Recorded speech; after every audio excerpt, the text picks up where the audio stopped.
De familia, ya en la cartelera está el versículo de 1 Timoteo 1:8, donde dice 5:8, donde dice que el que no provee para su casa es peor que un incrédulo, y ya vimos que provisión no significa comida nomás, sino de lo que nosotros tenemos en nuestra vida y en nuestro corazón.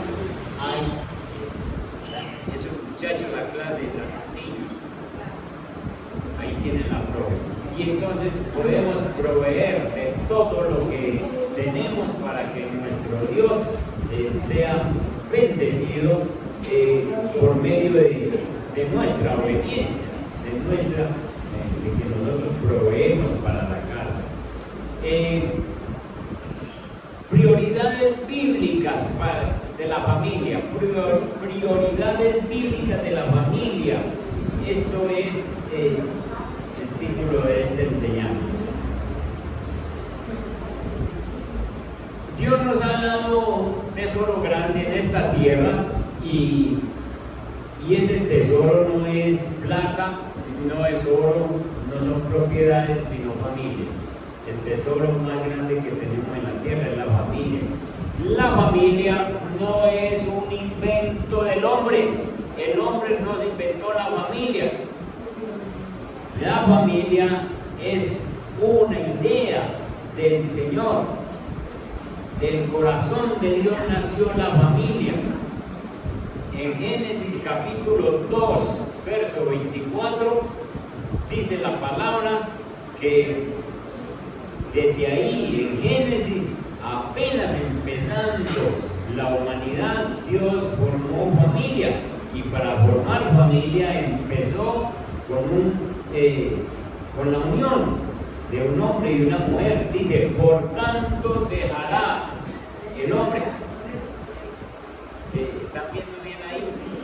¿Se ve? ¿Está bien eso? ¿Qué dice mía?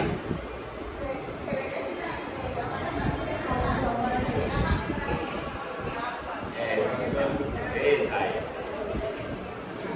Por tanto dejará el hombre a su padre y a su madre, y se unirá a su mujer, y serán una sola carne. Matrimonio establecido para iniciar una familia. ¿Idea de quién? Idea de Dios. Dejará el hombre a su padre y a su madre, y se unirá a su mujer, y serán una sola carne. Versículos que hemos trabajado tanto y que hemos dicho, ahí no dice, dejará el hombre a su padre y a su madre, y se unirá a sus mujeres. Dice una. El adulterio descartado, ¿sí o no? Tampoco dice que se unirá un hombre a otro hombre, o una mujer a otra mujer. Homosexualismo descartado, lesbianismo descartado. El solo versículo da mucho que hablar. Y entonces el sueño de Dios fue levantar hombres y mujeres que se unieran en matrimonio conforme a su corazón y formaran familias. Y el fundamento para formar una familia es Cristo. Entonces, si no está Cristo como fundamento en la familia sí se junta, sí van para adelante, pero van a tener infinidad de problemas en su caminar. Y se necesita el fundamento, que es Cristo. Por eso es que Cristo ha escogido uno de nosotros para que lleve el fundamento a la casa y empecemos a vivir de acuerdo a la palabra de Dios. Dios quiere familias restauradas. El mayor problema de muchas familias es establecer prioridades correctas. Las prioridades, escalas de prioridades. ¿Qué es lo primero? ¿Qué es lo segundo? ¿Qué es lo tercero en una familia? Las prioridades marcan la vida de una familia completamente. Las prioridades se eligen, se escogen. Uno puede escoger prioridades. Solo los seres humanos tenemos la capacidad de elegir. Los animales no eligen. Normalmente no elegimos bien y cogemos prioridades de cuenta de nosotros primero, yo quiero esto, yo quiero progresar en esto, yo quiero, y vamos escogiendo prioridades de acuerdo a lo que nosotros creemos. Porque no sabemos escoger las prioridades es porque nos equivocamos. Normalmente no leímos bien. Un concepto básico que deben tener en cuenta: si las prioridades en una familia no se ordenan de manera adecuada, entonces a largo plazo se van a obtener resultados no deseables, que no solo va a afectar a la pareja, sino a sus hijos y a los descendientes. Y entonces uno ve, esa familia es buena, ¿no?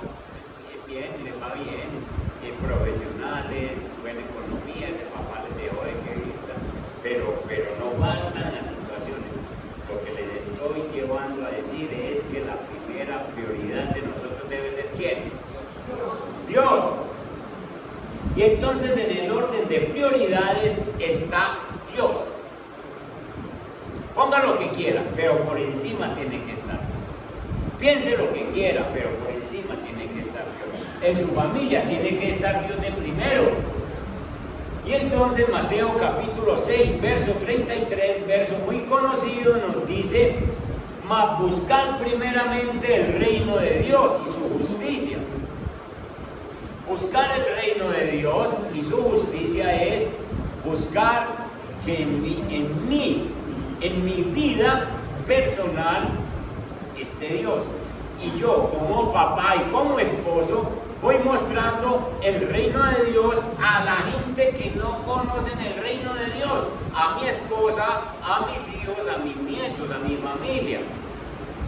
Entonces, yo tengo el reino de Dios y lo sigo buscando, voy haciendo las cosas que Él me dice en la palabra. Eso es buscar la justicia también, lo que Dios manda, y entonces sencillamente voy mostrando lo que Dios ha hecho conmigo. Yo llevo el fundamento de Cristo, lo llevo a mi casa. Esa es la razón por la que Cristo escogió uno de su casa para que su familia sea bendecida. La promesa de Abraham dice: en ti serán benditas todas las familias de la tierra. Y las familias de la tierra, entre esas nosotros, somos bendecidos sencillamente porque Jesús ha llegado a nuestra vida. Jesús es descendiente de Abraham, es hijo de Isaac, descendiente de Isaac. Y entonces, por lo tanto, Jesús ha llegado a nuestra vida y lo ideal es que nosotros proveamos para la familia lo que ya tenemos.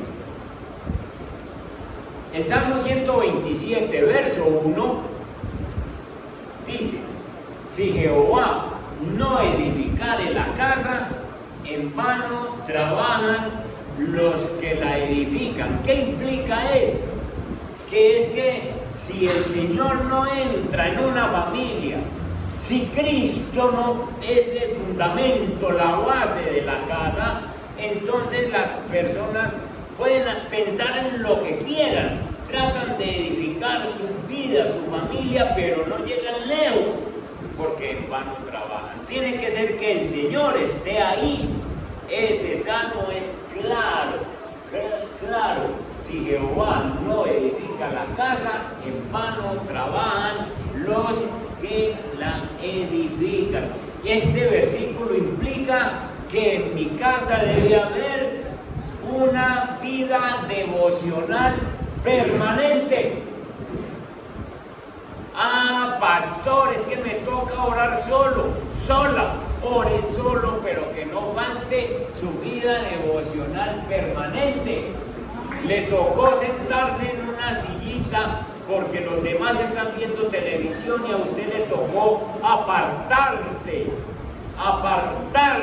por allá a hacer su devocional. Que esos hijos lo vean haciendo el devocional. Que esos hijos, que usted les pueda decir: en este momento no voy a estar con ustedes porque voy a estar orando ahí atrás, así ustedes no oren conmigo. Pero cuando el Señor está edificando la casa, por lo menos pone a uno para que haga un devocional permanente. Debe haberlo. Debe haber un tiempo para el culto familiar, para la oración familiar. Me llama mucho la atención que esta semana llovió mucho, esta semana cayeron unos aguaceros muy fuertes. Medellín estaba inundado, Bello estaba inundado con una quebradita, la Gabriela, la García, que parece inofensiva y arrasó casi. En Prado, en Belén, y entonces el niño de mi casa, el Samuelito, cada que está en mi casa, nosotros no nos acostamos obviamente sin orarnos, y él está ahí. Venga, oremos. Y empieza, y él ora con nosotros, y él ha aprendido a orar con nosotros. Y entonces me llamó, yo estaba aquí en la iglesia, entonces llamó a la casa. Yo necesito a mi abuelito, entonces no dijo para qué. Llámelo a las 8 de la noche que ya está aquí. Y así fue. Y me llamó el viernes y estaba yo en la casa. Vea, el papá llamó y yo, vea, que Samuel lo necesita. ¿Sabe para qué me necesitaba? Abuelito, se están desbordando los ríos y necesitamos orar.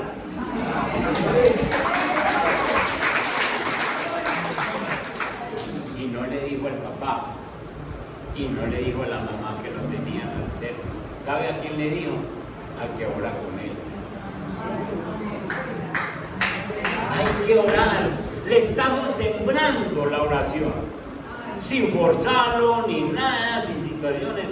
Está en la casa, hay que orar. Hay que orar. Venga, oremos.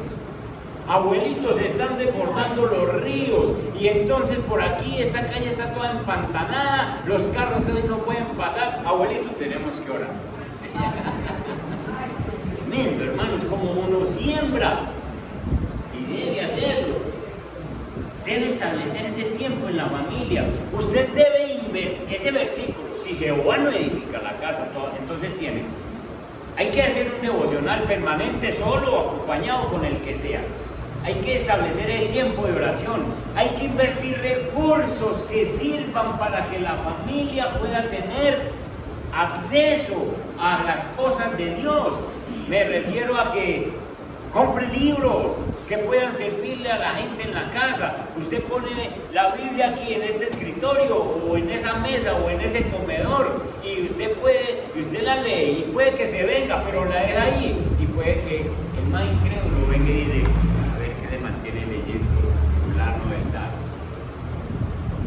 Tenga Biblias, tenga libros, tenga revistas para los niños, si tienen niños pequeños, que apunten a que ellos aprendan a tener una comunión con Dios. Si es posible, la asistencia regular a la iglesia, asista a la iglesia con ellos si es posible. La primera obra que debe hacerse en un hogar cristiano es asegurarse de que el Espíritu de Dios more en esa familia. ¿Y cómo mora? Conmigo, porque estoy proveyendo para la casa. Amén. Prioridad número 1, Dios en las familias. Prioridad número 1, Dios. Dios es inamovible. Prioridad número 2, el cónyuge y la casa, la familia. El versículo Génesis 2:24 dice: por tanto dejará el varón a su padre y a su madre y se unirá a su mujer y los dos serán una sola carne. Esto no quiere decir que un hombre o una mujer se casen y no puedan volver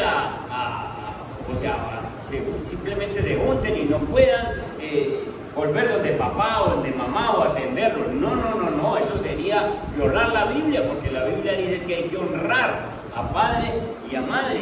Entonces uno no debe casarse y tener un abandono con los deberes de papá papá y mamá, con el respeto hacia el padre, a la mamá y todo esto, sino que se refieren a que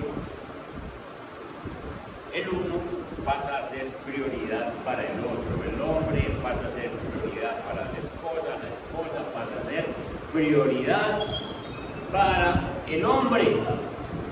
Y su primer deber de un hombre es atenderla a ella. El primer deber de una mujer es atender a su esposa. No hacer de la esposa o del esposo una prioridad ya es deslealtad. Miren conmigo un versículo en Malaquías capítulo 2. Miren el verso 14 y 15.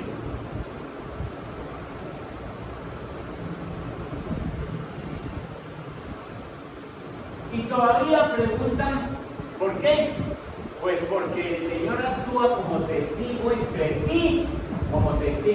ti y la esposa de tu juventud, a la cual traicionaste, aunque es tu compañera, la esposa de tu papá. En otra versión dice, con la cual fuiste desleal. Y el verso 15 dice, ¿acaso no hizo el Señor un solo ser que es cuerpo y espíritu? ¿Y por qué es uno solo? Porque busca descendencia dada por Dios. Así que cuídense ustedes en su propio espíritu y no traicionen a la esposa de su juventud. Lo que Dios está diciendo es que cuando un hombre y una mujer cristianos se juntan, Dios está buscando descendencia cristiana. Está buscando descendencia que reciban el temor de Dios. Si se es desleal con el cónyuge, si se pone como por allá en un rincón, entonces sencillamente esa segunda prioridad no se está cumpliendo. Padres, vuestro hogar es el primer campo en el que somos llamados a trabajar. El hogar es el primer campo en el que el Señor de un hogar trabaje para ese hogar. El primer deber es hacia la familia. Hoy encontramos padres y madres muy descuidados, tienen su familia y se críen como puedan. Para uno llegar a ser santo en el cielo, necesita aprender a ser santo en esta tierra. Y Dios nos da el primer gimnasio, que es la familia, donde nos equipa para que podamos adquirir esa santidad para llegar al cielo. Mucha gente quiere ser misioneros e irse para lejos, porque es que yo no sé por qué los misioneros siempre piensan en lejos. Piensan en África, piensan en Mauritania, piensan por allá en esas tierras musulmanas, y esto aquí perdiendo, y la familia perdiendo. ¿Usted quiere ser misionero? Ahí para su casa. No, es que quiere irme para lejos. Primero la casa, hermano. Traiga luz, traiga el amor, provea el gozo, traiga la bendición para la casa. Este principio es para todo cristiano, para los que estamos muy ocupados en las cosas del Señor y para otras personas que sencillamente piensan, yo quiero servir a la humanidad, y empiezan por la casa. La Biblia dice que uno debe gobernar primero su casa para poder servir en las cosas de la iglesia. Por grandes que sean los males debidos a la infidelidad de un padre en cualquier circunstancia, son 10 veces mayores cuando existen en las familias de personas que fueron designados a ser cristianos. Es decir, tenemos más responsabilidad los cristianos que los no cristianos. Tenemos más responsabilidad porque a una persona cristiana se le exige más, sencillamente porque conoce más, y se le exige que su familia sea bendecida, que sea buena, que sea bien dirigida. Entonces, tenemos la primera prioridad, debe ser Dios. Piensen en una pirámide y en la puntica ya de la pirámide, la cúspide, Dios. La segunda parte, la familia. En la tercera parte está el trabajo. La Biblia habla del trabajo como una bendición. Nunca piensen que el trabajo es una maldición. El trabajo es una bendición. Adán trabajaba antes de pecar, ¿sí o no? ¿De qué estaba encargado? De criar el huerto. Lo que pasa es que después de que pecó, el huerto le endureció. Pero tuvo que seguir trabajando. Ya tenía que sudar para trabajar, pero tuvo que seguir trabajando. El trabajo siempre ha sido una bendición. Pero hermano, no se vive para trabajar, sino que se trabaja para vivir. Y hay muchas personas que viven para trabajar.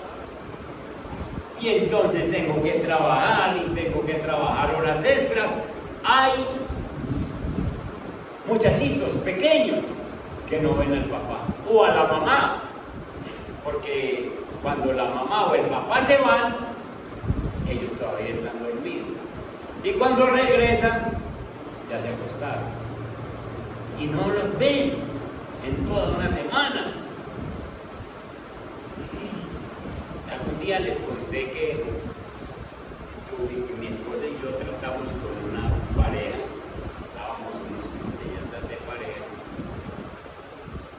y entre las parejas llegaron un par de médicos, los dos. Tenían un par de mellizos y tenían una nana. La nana era sordomuda. Y entonces los médicos nos decían, ella trabaja en los seguros sociales, yo tengo mi consultorio y estamos tratando de reunir una platica para conseguir la casa, comprar una casita. Y mientras tanto tenemos una nana. Y nos contaron los dos médicos que los niños llevaban 8, 9, 10 meses y no pronunciaban palabras. ¿Saben por qué no pronunciaban palabras? Porque no oían palabras. No oían palabras. No había quien le decía, mi niño, de tal cosa, el bebé. Y yo,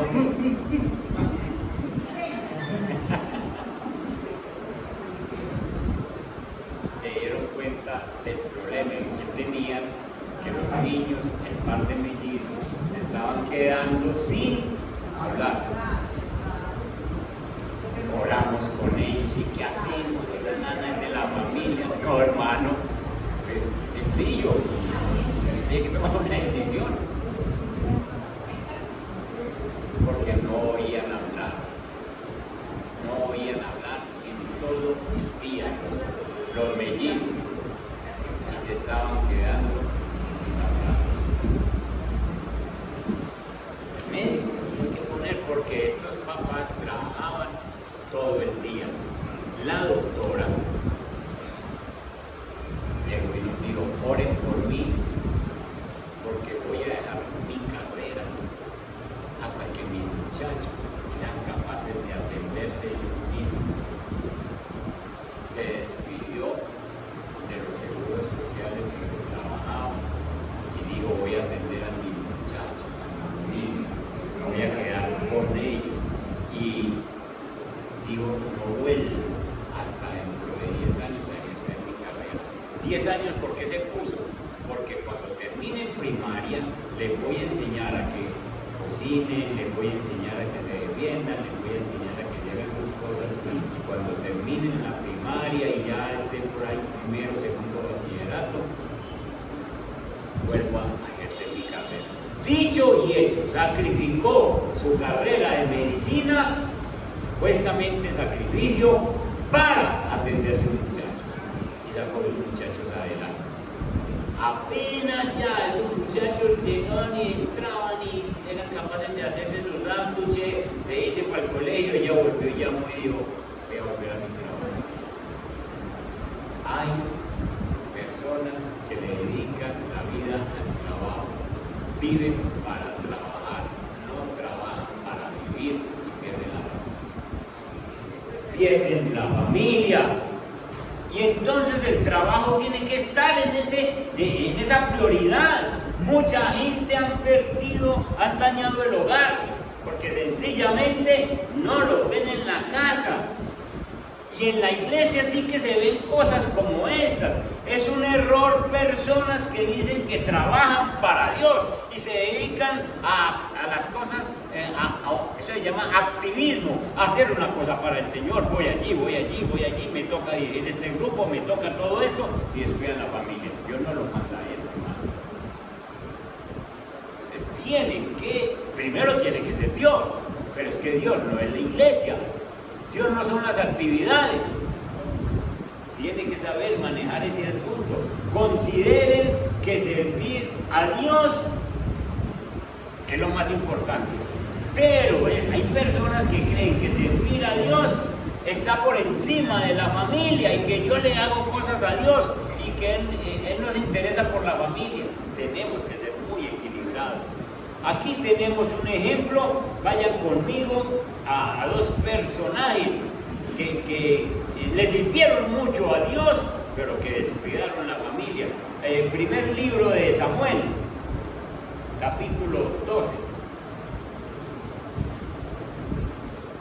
Primero de Samuel, capítulo 12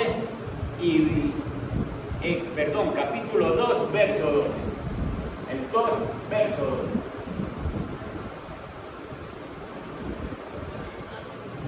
Ese no es. El 2, primero de Samuel.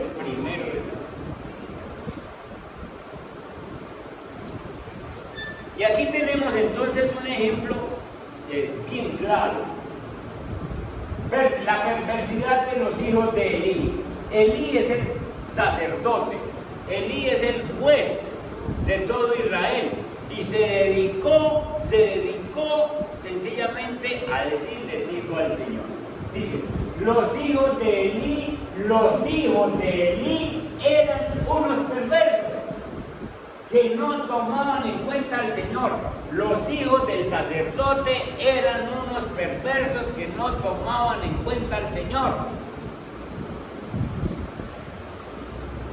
Imagínense que cuando Elí está ministrando, cuando Elí es el sacerdote, el arca de la alianza, el simbolismo de la presencia de Dios, está en el templo. Imagínense esos muchachitos de Elí, Ofni y Finés, juegan por ahí, están ahí al ladito del arca, todas esas cosas, están ahí, van creciendo. Y no tienen en cuenta al Señor cuando crecen. ¿Qué les pasó a los hijos de Elí? ¿Qué les pasó a estos muchachos que se crían en el templo y no conocen al Señor?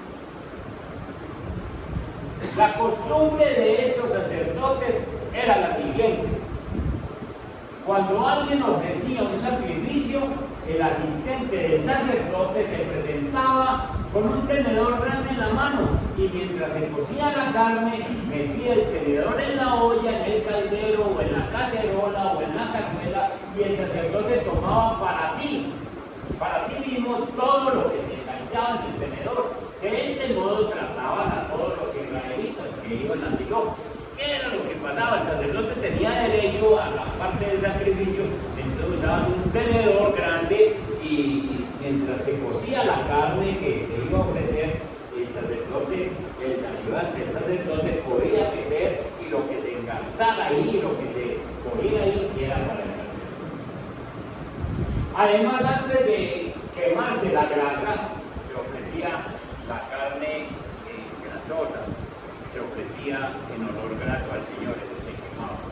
Además, antes de quemarle la grasa, solía llegar el ayudante del sacerdote para decirle al que estaba por ofrecer el sacrificio: dame carne para el asado del sacerdote, pues no te la va a aceptar cocida sino cruda. Estos eran los hijos de Elí, los que hacían eso. Y si el hombre contestaba: espera que se queme la grasa como es debido, luego podrás tomar lo que desees, el asistente le replicaba: no, dámela ahora mismo, de lo contrario te la quito por la fuerza. Los hijos de Elí. Así que el pecado de estos jóvenes era gravísimo a los ojos del Señor, pues trataban con desprecio las ofrendas que le pertenecían al Señor. Es decir, no respetaban los sacrificios que se hacían para el Señor. Nosotros somos hijos del sacerdote Elí, preste para acá. Nosotros mandamos aquí, hagamos lo que nosotros queremos, porque somos hijos del sacerdote Elí. El niño Samuel, por su parte, vestido con un efod es un vestido para ser sacerdote del Elohim, seguía sirviendo en la presencia del Señor. Los hijos de Elí hacían cosas malas. Samuel se había quedado con ellos y seguía sirviendo en la presencia del Señor. ¿Qué estaba pasando con Elí? Con Samuel. ¿Qué estaba pasando con Samuel que seguía sirviendo al Señor? ¿Quién lo estaba ayudando? Elí. ¿Quién? La mamá. Esa mamá oraba por ese muchachito diario, diciéndole al Señor, úselo. Elí no oraba por los muchachos, ni los corregía, ni les enseñaba, porque estaba dedicado a las cosas de Dios. Dan cuenta que uno puede dedicarse a cosas y descuidar la familia. En cambio, Ana oraba por su hijo. Miren, cada año su madre le hacía una pequeña túnica, pequeña porque todavía era pequeño, y esa pequeña túnica no era un vestidito, sino que era un efod, un vestido sacerdotal, y se la llevaba cuando iba con su esposo para ofrecer su servicio hermano. Él entonces bendecía a Elcaná y a su esposa, diciendo que el Señor te conceda hijos de esta mujer a cambio del niño que ella pidió para dedicárselo al Señor. Ella se lo dedicó al Señor y luego regresaban a su casa. El Señor bendijo a Ana de manera que ella concibió y dio a los 3 hijos y 2 hijas.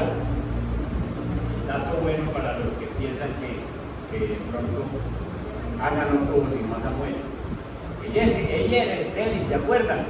Y había una necia que la molestaba mucho y le llamaba Penina. Y entonces después ella tuvo 5 hijos más de Samuel. Durante ese tiempo Samuel crecía a la presencia del Señor. Qué dedicación y qué constancia. No es yo le traigo el hijo a mi Señor y lo presento, Señor, bendícelo, sino todos los días, guiándolo, dirigiendo. Eso es familia. Elí, que era ya muy anciano, se enteró de todo lo que sus hijos le estaban haciendo al pueblo de Israel. Entonces le llevaron la queja a Elí, que es el sacerdote, el juez, incluso de que se acostaban con las mujeres que servían a la entrada del santuario. Eran unos descarados, perversos, los hijos del sacerdote Elí. Y miren la flexibilidad que tiene, la falta de carácter. Le digo, ¿por qué se comportan así? Todo el pueblo me habla de su mala conducta. No hay olvido, no es nada bueno lo que le cometen al pueblo del Señor. Si alguien peca contra otra persona, Dios le servirá de árbitro. Pero si peca contra el Señor, ¿qué podrá interceder por él? No obstante, ellos no le hicieron caso, pues con una regaño de esos explotan. Mi hijo, no haga eso, mi hijo. ¿De por qué es así? Mire que todo el mundo habla de usted. No, hace falta un papá. Venga a ver ustedes cómo es que me están haciendo quedar mal. Venga a ver ustedes cómo es que estamos ofendiendo al Señor todos juntos.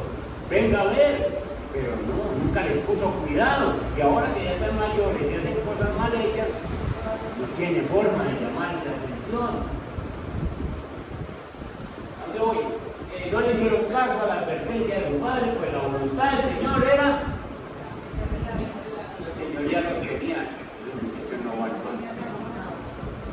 Por su parte, el niño Samuel seguía creciendo y ganándose el aprecio del Señor y de la.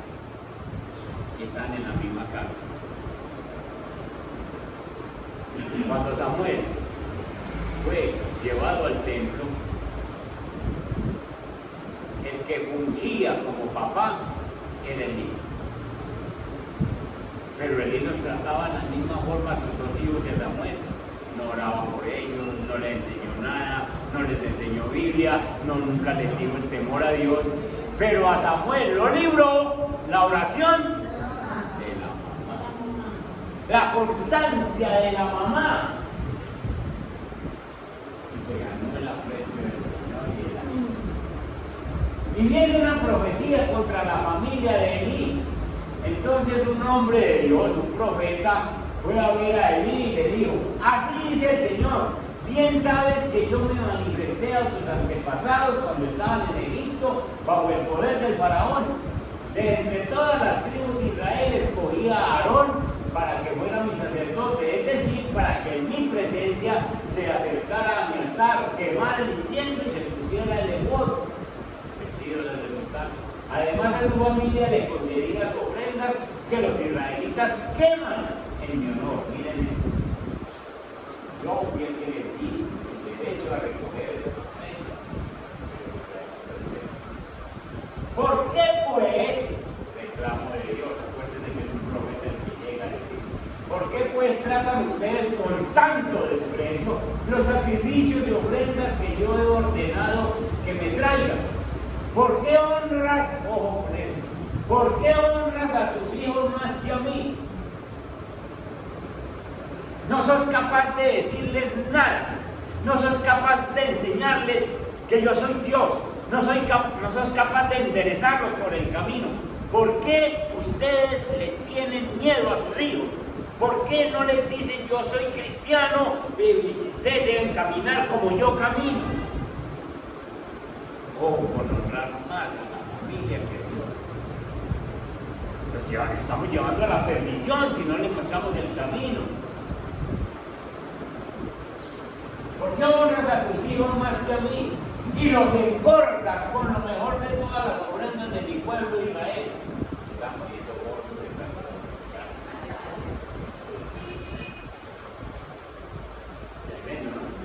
Por cuanto has hecho esto, de ninguna manera permitiré que tus parientes me sirvan. Es decir, que aquí nadie me va a servir, vos sos el último en servirme a mí. Aun cuando yo había prometido que toda tu familia, tanto tus antepasados como tus descendientes, me servirían siempre, yo, el Señor, Dios de Israel, lo afirmo. Yo honro a los que me honran y humillo a los que me desprecian. Honre al Señor para que lo honre. Bendiga a su familia, enséñale a su familia.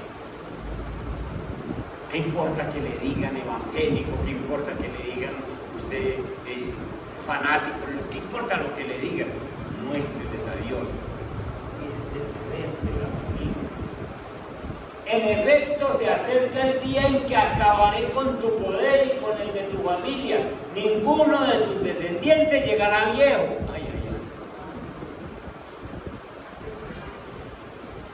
¿Para qué? ¿Para qué van a llegar a viejo si no hay quien les enseñe?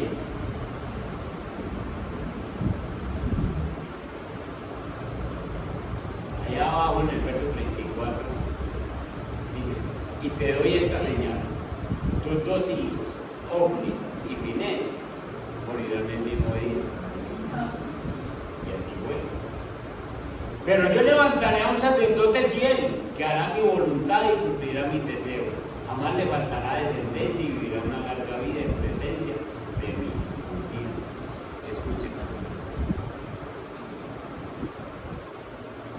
Elí es el típico ejemplo bíblico de una persona que dice que está muy ocupada y en cosas que aparentemente son de Dios. Está dirigiendo un pueblo, está enseñándole a un pueblo, pero descuida a la familia. Es el sacerdote, es el juez de Israel, pero aunque regía todo el pueblo de Israel, no regía la casa. No fue capaz. Sus hijos se perdieron. La Biblia dice, nos trata de perversos. No,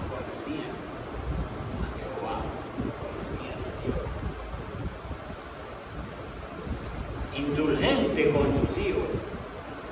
Los resultados fueron obvios. Los dos hijos, ya ustedes conocen la historia y si no la acaban de leer, los dos hijos salieron a la batalla y los dos murieron el mismo día. Y cuando le trajeron la noticia al viejo, él recibió la noticia, pero la noticia fue que ese mismo día que recibieron, que murieron los hijos, se llevaron el arca de la alianza de Dios. Dice la Biblia que como Elí estaba sentado en una silla y era muy pesado, se fue para atrás, se desnucó. Murieron los tres el mismo día. Muy indulgente con sus hijos. Y los resultados fueron nulos, se perdieron. Con un sacerdote en la casa, con un hombre que dirigía a todo un pueblo, pero no dirigió la casa. La Biblia nos enseña entonces que nosotros debemos clasificar las prioridades. Desde hoy, que es esta primera enseñanza de mayo, empiece a pensar: Dios en mi familia primero, Dios en mi vida primero. Pero si yo tengo una familia, yo debo llevar a Dios a mi familia. Si usted es soltero, usted es cristiano, lleve a Dios a su casa. Este es el fundamento. Si usted es papá o es mamá, lleve a Dios a su casa. No le rebaje nada, que es mejor quedarle bien a Dios que quedarle bien a los hijos o a los familiares. Quédele bien a Dios, que Dios se encarga del resto. Primero Dios. Segundo, familia. El que no provee para su casa es peor que un incrédulo. Es peor que un incrédulo. Segundo, su casa. Atienda su casa. Atienda su familia. Tercero, trabajo. Hay que trabajar. El trabajo es una bendición, pero no podemos hacer de eso sencillamente que yo me dedique a trabajar en lo que sea, secularmente o en la iglesia, y descuide la casa. La Biblia enseña la ley de la siembra y de la cosecha.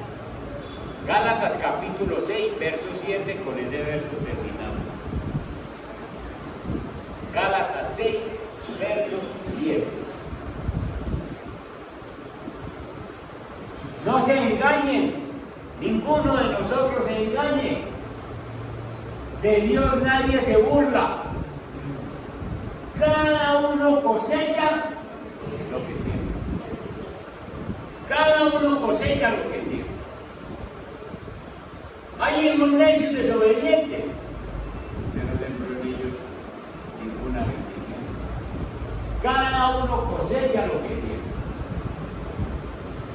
No se engañe. Usted está recibiendo maltrato. No porque usted sembró maltrato, porque usted siembra cebolla y no va a ir a buscar cilantro. No. Usted sembró cebolla. Si usted siembra desprecio, ¿qué cosechará? Desprecio. Si usted siembra infidelidad, espere que el otro le sea infiel. Sí, exactamente. Si usted siembra insultos en un muchacho, trátelo mal, para que crezca un poquito. ¿Y cómo lo va a tratar a usted? Mal. No se engañe, no se engañe. De Dios nadie se burla. Cada uno cosecha lo que siembra. El que siembra para agradar a su naturaleza pecaminosa, de esa misma naturaleza cosechará destrucción. Y el que siembra para agradar al Espíritu, del Espíritu cosechará vida eterna.